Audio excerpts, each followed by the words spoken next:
Hi, mein Name ist Merlin, ich bin selbstständiger Webdesigner und im heutigen Video würde ich dir gerne zeigen, wie wir bei Mofart unsere neuen Kundenprojekte und Webdesign-Projekte anlegen, welches Prinzip wir dafür benutzen und um das einfach strukturiert ablaufen zu lassen und unseren Workflow aufrechtzuerhalten, dass eben eine einheitliche Qualität an den Produkten einfach eben am Ende auch bei herauskommt.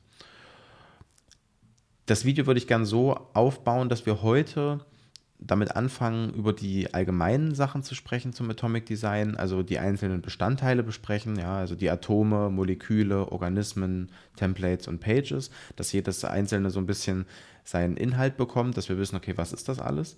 Und dann noch so ein paar Vorteile, Nachteile und dann eben auch noch gucken, wann macht es Sinn, das Ganze zu benutzen und wann macht es vielleicht auch mal Sinn, das Gegenstück dazu, die pixelgenauen Designs eben einfach doch anzuwenden. Und in Zukunft würde ich das gerne dann so machen, dass daraus dann eben also heute so ein Einstiegsvideo und dann mindestens mal noch 5 weitere Videos kommen, wo wir jeden Bestandteil, die ich eben schon genannt habe, eben die Atome bis zu den Seiten, einfach jedes ein einzelnes Video bekommt, wo wir eben innerhalb der Videos Vorlagen erstellen, die du dann mit erstellen kannst, parallel zum Video.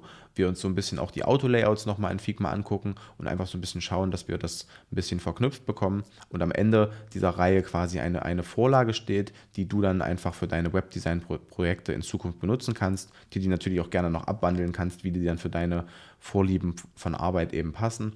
Genau, aber dass am Ende eben einfach so eine gesamte Vorlage steht, die du dann einfach benutzen kannst und dann einfach für deine Webdesign-Projekte anwenden kannst. Ich würde dann einfach jetzt mal anfangen und zwar mit dem ganz Grundlegenden zum Thema Atomic Web Design. Und zwar hat das Ganze der gute Brad Frost im Jahr 2013 ins Leben gerufen, mit so der Intention dahinter, als Antwort auf immer komplexer werdende digitale Produkte. Ich will gar nicht Webseiten sagen, weil auch in der App-Entwicklung und im App-Design wird das Ganze angewendet, weil eben diese ganzen Sachen einfach immer komplexer werden und pixelgenaue Designs, wo jeder Screen einfach einzeln designt wird. Ja? Also auf dem Desktop, Tablet, Handy, Smartphone, das wird halt alles kann irgendwann ab einem gewissen Umfang ist das viel zu aufwendig, das alles einzeln immer wieder zu designen und deswegen hat sich der Brad Frost gedacht, okay, bedienen wir uns einfach an einer Tatsache aus der Chemie und zwar eben, dass aus den kleinsten Teilchen sich eben immer größere Sachen zusammensetzen, aber die kleinsten Teilchen eben auch immer wieder auftauchen. Ja, also Atome tauchen ja immer wieder in Molekülen auf und die wiederum setzen sich dann zu Organismen zusammen und so weiter. Und das Ganze fängt dann eben an mit den Atomen. Und da würde ich jetzt gleich mal dann ins Detail reingehen. Atome sind ja, wie gesagt, so das kleinste Teilchen quasi, aus was irgendwas bestehen kann. Und im Design sind das quasi dann sowas wie Schriften, Farben, Formen und auch sowas wie Schatten. Also alles, was für sich alleine steht. Ja, ganz grundlegende Elemente, also von der H1 bis zur H6 oder von irgendwelchen, wie gesagt, Farben, ja, oder auch Schatten, die werden dort definiert, die werden dort angelegt und diese nutzt man dann eben weiterhin in den späteren Schritten einfach, um andere Sachen aus denen zusammenzusetzen. Und, und da kommen wir auf jeden Fall dann auch schon zu den Molekülen, die sich dann, wie gesagt, aus den Atomen zusammensetzen. Also zum Beispiel kann man ja dann aus einem Label und aus einer Form und einem Schatten kann man dann eben einen Button zusammensetzen und ein Molekül ist dann eben einfach auch ganz schnell einfach mal ein Button. Ja? Und dieser Button wird dann angelegt aus den vorher definierten Atomen und kann dann auch immer wieder verwendet werden. Ja? Also man erstellt dann einfach seine 3 Button, Primary, Secondary und den dritten Button und hat dann quasi einfach eine Zusammensetzung aus den Atomen und kann das halt so aufbauen. Und wenn man das halt ordentlich anlegt, ja, also dann auch eben die Atome eben zum Beispiel in Figma eben auch ordentlich definiert und in den Vorlagen speichert, ist es dann halt zum Beispiel auch so, dass wenn du in den Atomen etwas änderst, geben die ja quasi dann die Informationen weiter auch an die Moleküle. Ja? Also wenn du dann später sagst, die Schrift im Button ist mir ein bisschen zu klein, die würde ich gern größer machen, ich würde gern das Kerning ein bisschen anpassen, die Schrift ein bisschen breiter ziehen, dann passt sich das auf das Ganze auf alle Elemente an. Ja? Also wenn man dann später zum Beispiel eine Seite fertig gebaut hat, dann könnte man einfach innerhalb von Sekunden einfach einen Button in einem ganzen Design ändern, was natürlich in einem pixelgenauen Design immer nicht so einfach möglich ist. Genau. Und Dann bei den Organismen ist es dann eben einfach so, da setzt sich das Ganze dann eben zusammen aus den Molekülen, logischerweise. Und hier entstehen dann eben Sachen wie zum Beispiel einfach ein Textblock mit einem Button und einer Überschrift. Ja? Also der Textblock hat dann eben einen Schatten, bekommt einen Button, was ein Molekül ist, der sich wiederum dem, aus dem vorherigen zusammensetzt. Und dann hat man eben einfach dann eben, wie gesagt, eine Überschrift in einer Box mit einem Schatten drunter, einen Fließtext und wie gesagt, den Button dann unten drunter. Und so entstehen dann eben Elemente, die ab jetzt man dann quasi immer in seine Designs mit rüberziehen kann. Die Templates sind dann quasi schon fertige Seiten.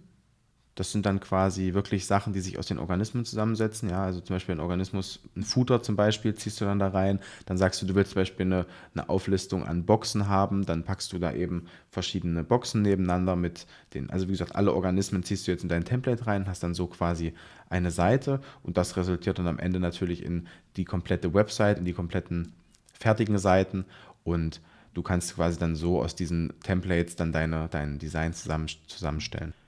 Das Schöne am Atomic Design ist dann eben auch einfach, dass man das auch relativ schnell als Wireframing benutzen kann. Also man kann sich dann eben, wie gesagt, mit der Vorlage, die wir uns auch noch erstellen, einfach auch so ein bisschen das ganze Wireframe und kann dann eben sagen, okay, am Ende kannst du dann diese Verknüpfung auch lösen und kannst es dann doch nochmal anpassen. Ja? Also es gibt trotzdem natürlich die Möglichkeit, da auch nochmal am Ende ins Design reinzugehen, weil am Ende ist es dann doch immer oft so schön und durchdacht wie am Anfang alle Atome und Moleküle, von denen ja irgendwo alles ausgeht, so schön durchdacht, wie die am Ende sind.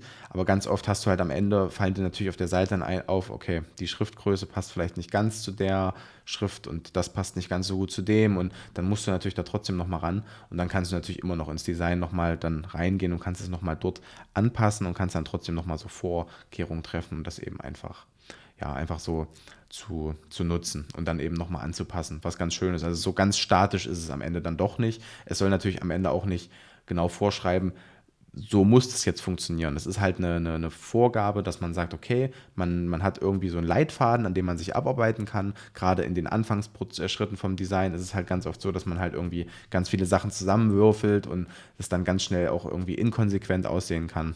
Und das ist halt eben dann einfach der Vorteil vom Atomic Design, dass man dann eben auch man muss es nicht so statisch machen. Man kann es machen, man muss es aber nicht. So, dann würde ich jetzt natürlich auch noch gerne auf die Vor- und Nachteile eingehen. Und Vorteile gibt es so 4 große. Einmal habe ich es gerade schon so ein bisschen angeschnitten. Es gibt natürlich zum einen die Wiederverwendbarkeit. Ja? Also man kann wirklich sagen, man nimmt einfach bestimmte Elemente, die auf den ganzen Seiten natürlich immer wieder auftauchen und die man immer wieder einfach nur per Drag and Drop dann quasi aus seinen Vorlagen rausziehen muss und sich so seine Seiten zusammenbaut. Daraus ergibt sich natürlich auch das ist der zweite Vorteil, extrem hohe Konsequenz im Design, dass man quasi eben einfach sagt, oder am Ende des Tages einfach das Ergebnis hat, dass das Design wirklich sehr rund wirkt. Ja, es wirkt nichts irgendwie zusammengewürfelt, die Schriftgrößen sind alle einheitlich, alles passt. Ja, das ist auf jeden Fall ein weiterer Riesenvorteil. Dann natürlich die Handhabung, ja, dass man eben auch in komplexen Designs, ob das jetzt App oder Webseiten sind, ja, wenn man dann irgendwie 50 Screens hat man trotzdem die Möglichkeit, relativ übersichtlich von einem zentralen Punkt dann eben, wie ich es auch schon eben beschrieben habe, einfach Sachen nochmal anzupassen. Ja, also man hat dann eben die Möglichkeit, auch da einen Überblick zu behalten und man weiß, okay, die Moleküle und die Organismen habe ich so gebaut und dann und auch nur die finde ich halt überall. Ja? Also man braucht keine Angst haben, dass das dann irgendwie so zu komplex wird und sich da irgendwie aufbaut. Und der letzte große Vorteil ist natürlich dann die Erweiterbarkeit des ganzen Designs. Also man hat halt natürlich die Möglichkeit, jederzeit, wenn ein Projekt abgeschlossen ist und ein Kunde dann irgendwann sagt, ey, wir wollen zu unserer 50. Seite noch 51, 52 und 53. Seite haben, dann kann man die eben einfach dann erweitern, kann wenn man es ganz vom Scratch macht, halt die Atome nochmal neu zusammensetzen zu anderen Elementen oder man nutzt eben einfach die bestehenden Moleküle oder Organismen, um eben da einfach nochmal neue Sachen draus zu erstellen und dann greifen auch die eben genannten Vorteile, ja, die Wiederverwendbarkeit, die Stringenz im ganzen Design, dass sich das durchzieht und dadurch hast du eben einfach den Vorteil, dass du es halt immer erweitern kannst. Genau. Der Nachteil am Atomic Design ist vielleicht ein bisschen, dass man ganz schnell kleine Projekte natürlich auch sehr komplex aufbauen kann. Also ja, das ist dann doch, am Ende ist das Atomic Design zwar einfach, aber im Verhältnis zum Projekt muss man trotzdem sagen, dass wenn man jetzt eine Landingpage für jemanden baut, ja, also eine Seite nur, dann oder ein One-Pager, dann muss man nicht unbedingt so dieses ganze Prozedere aufbauen. Dann kann man eben auch mal ein pixelgenaues Design machen oder bei kleinen Projekten macht das ganz oft einfach auch mehr Sinn, weil es dann doch eben mal schneller dann auch in die Umsetzung geht und man nicht vom kleinsten bis zum größten denken muss, was dann eben doch komplex sein könnte im Vergleich zu der Größe des Auftrags. Das ist natürlich ein Nachteil und kein Nachteil, aber eine Kritik an dem Ganzen ist eben auch manchmal, dass man sagt, okay, es ist am Ende des Tages ja nur was es schon immer gab, ja, dass das am Ende des Tages Webdesign oder generelles digitales Design immer vom kleinsten zum größten gedacht wurde. Allerdings muss man da sagen, war halt Brad Frost der Erste, der es halt wirklich mal aufgeschrieben hat, der es halt methodisch einfach mal runter exerziert hat und hat sich quasi dabei auch was gedacht hat und das einfach mal in eine nachvollziehbare Art und Weise aufgeschrieben hat und das dokumentiert hat. Deswegen, genau. Also wie gesagt, der einzige Nachteil ist halt einfach so ein bisschen, dass man selber abschätzen muss, lohnt es sich jetzt wirklich, dieses Projekt mit Atomic Design aufwendig aufzubauen oder kann ich hier vielleicht auch einfach mal eine Seite runterbauen und gucke dann ungefähr, dass es passt. Und genau, das sind so die zwei Sachen auf jeden Fall. Das war jetzt im Prinzip so der Einstieg in das Thema Atomic Design. Das ist jetzt so das erste Video. In den nächsten Wochen werde ich wahrscheinlich wöchentlich immer ein Video dann zu den einzelnen Bestandteilen machen und dann mal gucken, was man da vielleicht noch draus machen kann. Und da würde ich dann natürlich noch mal mehr ins Detail auch zu den einzelnen Sachen an sich gehen. Da würde ich dann natürlich die Atome noch mal dann mit dir zusammen anlegen, auch was man da berücksichtigen kann, was man da machen kann. Und genau, das am Ende, wie gesagt, am Anfang schon gesagt, halt ein fertiges Template steht, was man halt für seine Webdesign-Projekte benutzen kann. Okay, gut, dann freue ich mich auf jeden Fall, dass du eingeschaltet hast. Ich hoffe, das Video hat dir gefallen. Wenn ja, kannst du gerne einen Daumen da lassen und ein Abo auch, wenn du das noch nicht gemacht hast. Und ansonsten sehen wir uns dann in den nächsten Videos. Und ich wünsche dir noch eine schöne Woche und bis dahin, ciao.